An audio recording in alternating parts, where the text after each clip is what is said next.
day, I begin with the words, Bismillahirrahmanirrahim. in the name of Allah, the most merciful, the most compassionate. It's a constant reminder of faith and gratitude, and it anchors my actions in the belief that Allah's mercy guides me every day. But then, this question always interrupts my thoughts. How can we call Allah the most compassionate and most merciful when there's suffering every day and all around us?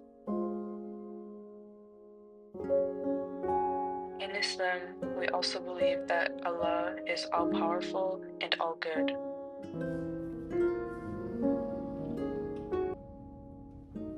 Surely a being who's all-powerful and most compassionate and most merciful would step in if there was suffering, right?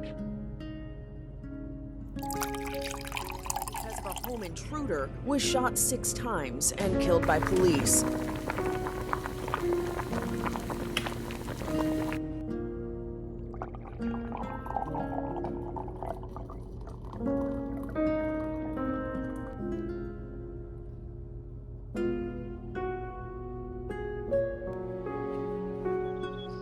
Senna Armstrong tells us, morally, we should not fail to prevent important harms to others when we can easily prevent those harms at little or no cost to anyone, including ourselves. And Allah is all-powerful and most merciful.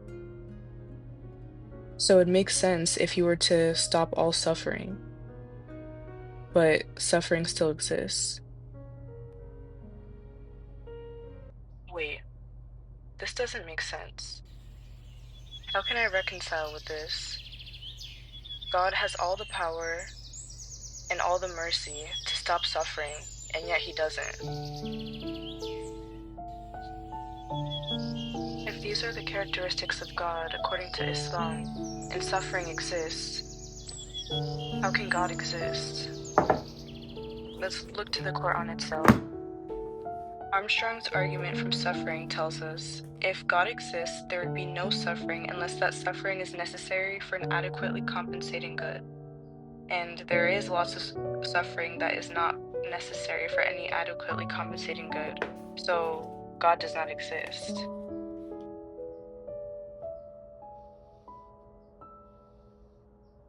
Allah asks, do you think you'll be admitted into paradise without being tested like those before you? Suffering in this view isn't pointless. It's a test of faith, patience, and resilience. However, this isn't completely satisfying.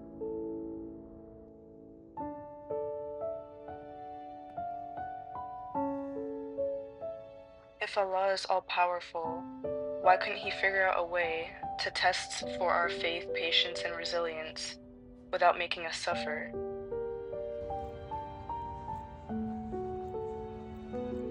Maybe suffering exists because humans have free will and with the freedom to choose, even if it includes suffering. But this explanation wouldn't explain natural evils or natural sufferings such as hurricanes, which aren't caused by human actions.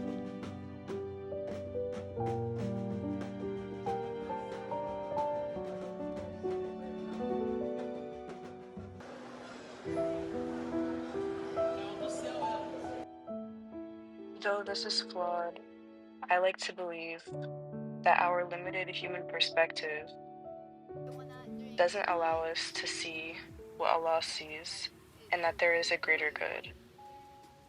That, like a child who doesn't understand why their parents would make them get their cavities drilled,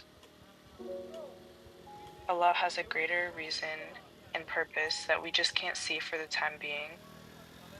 But when we reach Jannah or heaven, we'll understand. And for me, that's enough for now.